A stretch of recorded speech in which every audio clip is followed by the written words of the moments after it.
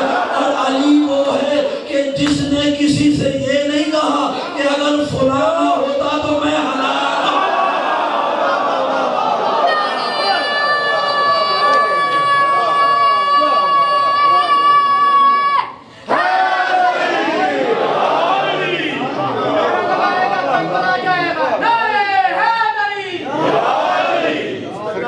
پاس روح نواز کتاب پڑھی ہے، مسجد جمکران کے جو نماز پڑھاتے تھے، انہوں نے شروع میں ایک حدیث لکھی ہے میرے مولا موسیٰ کاظم صلوات اللہ علیہ کی، وہ فرماتے ہیں، طویل حدیث ہے، اس میں وہ فرماتے ہیں کہ میں امام ہوں، علی کا بیٹا ہوں، فاطمہ کا بیٹا ہوں، اور میں نے کیا ہی خوب عبادت کیا ہے، لیکن جس چیز کو میں اپنی نجات کا سبب جانتا ہوں وہ ولایت علی ہے۔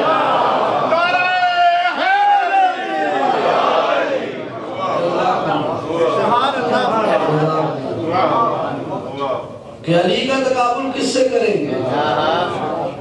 اس کائنات میں اللہ کے رسول کا فرمان ہے۔ اچھا دیکھیں، ایسے آپ سنتے رہیں گے، میں پوری رات سناتا رہوں گا، یہ آپ کی کل بھی آنا ہے، کل کا بھی کچھ دیر باقی ہے، سلامت رہیں، اور وہ ابھی سے گھڑی رکھیں، بس 2-4 منٹ۔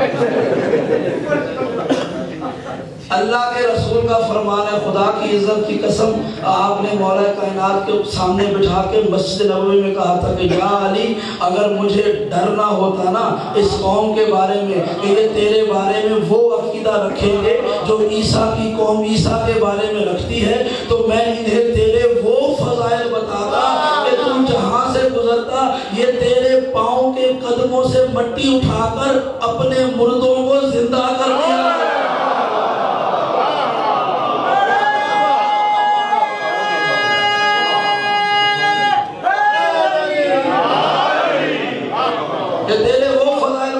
تیرے قدموں کے نیچے والی مٹی اٹھا کر یہ لوگ اپنے مردوں کو زندہ کر لیا کرتے۔ اور پھر ایک طویل گفتگو کرنے کے بعد اللہ کے رسول نے مجمع کو دیکھ کر بتایا، کیونکہ بہت سے لوگ تھے جو نام علی سن کے خوش ہو رہے تھے، کچھ ایسے بھی تھے کہ جن کے دل میں خنجر چل رہے تھے اور سوچ رہے ہوں گے کہ شاید کوئی ہو سکتا ہے جملے ہمارے بارے میں بھی اللہ کے رسول کہہ دیں۔ اسی وحی کی ترجمانی کرنے والی زبان رسالت نے علی کے فضائل پڑھتے پڑھتے آخر میں یہ جو فل سٹاپ لگایا، جانتے ہیں کیا کہا؟ اجزت النساء ولا طالد مثل علی ابن ابی طالب۔ یاد رکھو اللہ نے بانچ کر دیا، اس دنیا کی عورتوں کو کوئی علی کی مثال پیدا نہیں کر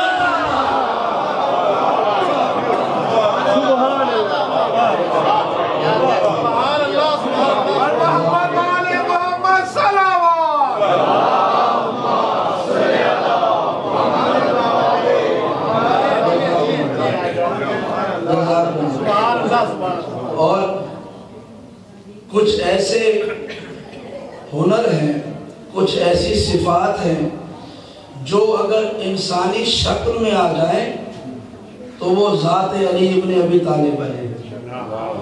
شجاعت ایک ایسا وصف ہے کہ اگر وہ انسانی شکل میں آ جائے، ساری دنیا کی شجاعت ایک جسم میں جمع ہو جائے تو اس جسم کا نام علی ابن ابی طالب۔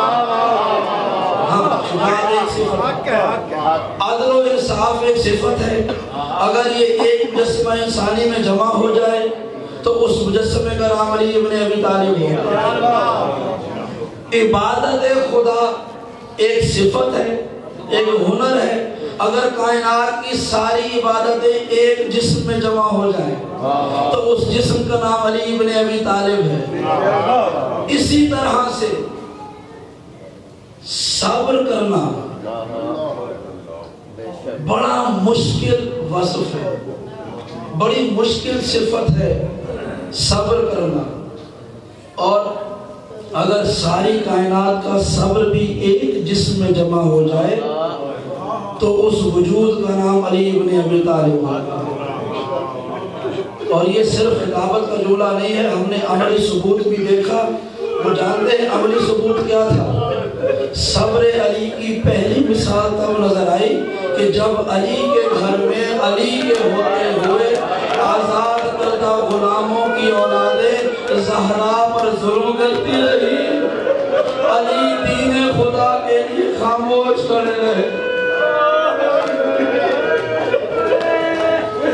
اجرکم اللہ، اجرکم اللہ۔ اللہ دارو، آپ نے گزشتہ دنوں میں سیدہ کے مسائل سنے ہیں نا؟ جب کبھی بھی سیدہ کا ذکر آ جائے نا تو جس طرح کربلا میں آپ امام حسین کا ذکر سنتے ہیں نا اور کہتے ہیں کہ اس سارے ظلم کو دیکھ کے صبر کرنے والی ذات کا نام زینب کبریٰ تھا، اسی طرح سیدہ زہرا پہ ہونے والی مصیبتوں پر خدا کی رضا کے لیے صبر کرنے والی ذات کا نام علی ابن ابی طالب۔ اب یہ جملہ میں تبدیل کرنے لگا ہوں صرف آپ کو ایک مقصد سمجھانے کے لیے، یہ قول امام علی نہیں ہے، صرف میں سمجھانے کے لیے بیان کر رہا ہوں۔ آپ کو وہ منظر یاد ہے نا کہ جب حضرت زین العابدین واپس مدینے آئے ہر وقت گریہ کیا کرتے تھے، تو منہال نے آ کر کہا تھا اے رسول خدا کے فرزند، شہادت تو آپ کی میراث ہے، آپ کب تک روتے رہیں گے؟ امام نے کیا جواب دیا تھا؟ شہادت تو میراث ہے لیکن بازاروں میں جانا، درباروں میں جانا، یہ تو ہماری میراث نہیں تھی۔ میں یہی جملے تبدیل کر کے کہتا ہوں کہ بے شک شجاعت علی کا وصف ہے، بے شک عبادت علی کا وصف ہے، بے شک عدالت علی کا وصف ہے، اور صبر بھی علی کا وصف ہے۔ یہ سارے علی کی ذات کو زیب دیتے ہیں۔ اللہ کی قسم ایمان سے بتائیے گا کیا زہرا کے دروازے پہلو پر چلتا ہوا دروازہ گرانا، کنفذ کے ہاتھ سے زہرا کے بدن پر ظلم برداشت کرنا، زہرا کے زخمی انگلیوں پر خاموش رہنا، کیا علی اس کا بھی حقدار؟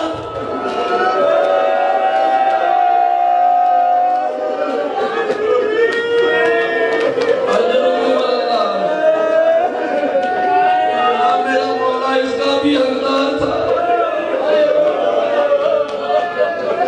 زہرا کے بعد جب سیدہ کی روایت میری زبان پر آ گئی ہے، سن لیجئے گا عزادارو۔ کل میں نے کہا تھا جناب سیدہ کی وصیت تھی ابو الحسن مجھے رات کی تاریکی میں دفن کرنا، میری نشان قبر کو مٹا دینا، یا ایسا انتظام کرنا کہ مجھ پہ ظلم کرنے والے میری قبر تلاش نہ کر سکے۔ تم جانتے ہیں مولا نے کیا کیا کہ عصر کے بعد شہید ہونے والی رسول کی بیٹی کو رات کے اندھیرے میں دفنایا۔ کسی کو علم نہیں زہرا کی سیدہ کی قبر کہاں پر ہے۔ مولا نے کفن بھی خود پہنایا، دفن بھی خود کیا، رات کے ہونے کا انتظار بھی کیا، پھر اللہ جانے کون کون سے طریقے سے زہرا کی قبر کا نشان مٹا دیا۔ عزادارو ایمان سے بتانا کہ جس کی میت کے ساتھ یہ سب انتظام ہو رہے ہو تو یہ جملہ کہنا بنتا ہے نبی کی غریب بیٹی آپ کے بدن کو دفنایا نہیں گیا، امت کی نگاہوں سے چھپایا گیا۔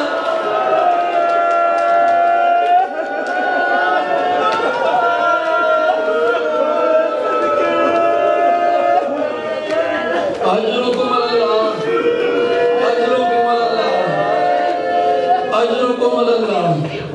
عزادارو اس سارے مصیبتوں اور مسائل میں ایک بیٹی ایسی تھی کہ جو سیدہ کی شریک غم رہتی تھی۔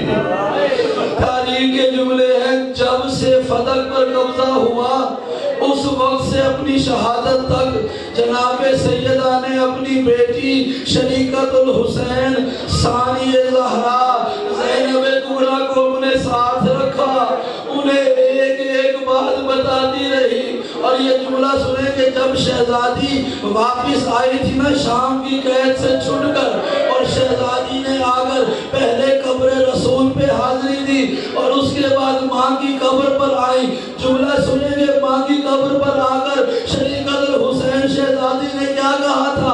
اماں یہ درست ہے کہ تجھ پہ بڑے ظلم ہوئے، تجھ پہ تازیانے بھی برسے، تجھے ظالموں نے تماچے بھی مارے، لیکن اماں فرق یہ ہے کہ جب تیرا دروازہ جلا تیرے وارث موجود تھے، جب میرے خیمے جلے میرا کوئی وارث نہ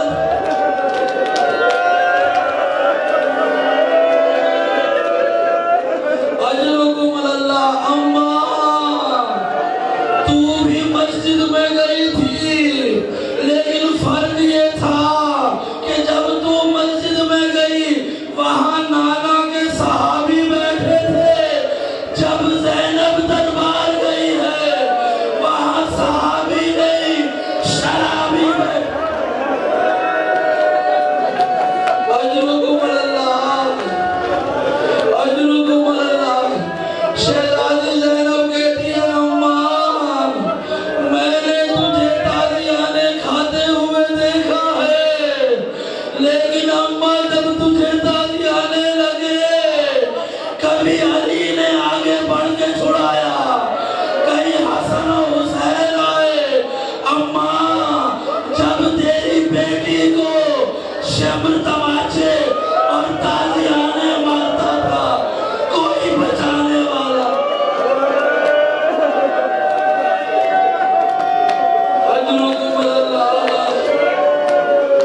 اجرکم اللہ۔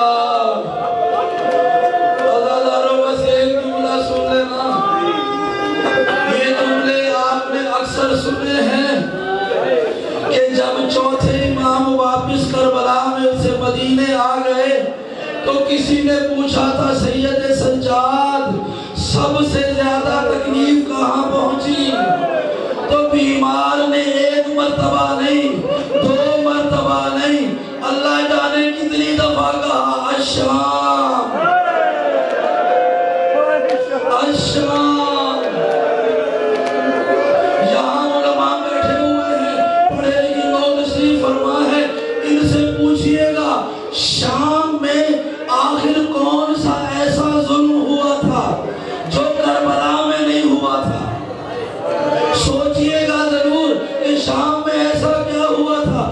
کربلا میں چادریں بھی چھن گئی، کربلا میں عزیز اور پیارے بھی شہید ہو گئے، کربلا میں خیمے بھی جل گئے، کربلا میں تماچے بھی لگ گئے، کربلا میں قیدی بھی بن گئے، پھر ایسا کیا ہوا تھا جو کربلا میں نہیں ہوا وہ شام میں ہوا؟ بس آخری جملہ، وہ کون سا ایسا ظلم تھا کہ جسے یاد کر کر کے غریب کربلا کا مظلوم بیٹا 40 برس تک روتا رہا؟ سنیں گے امام فرماتے ہیں کہ شام میں کیا ہوا؟ کہا شام کے بازاروں میں ہمیں قیدی بنا کر نہیں، ہمیں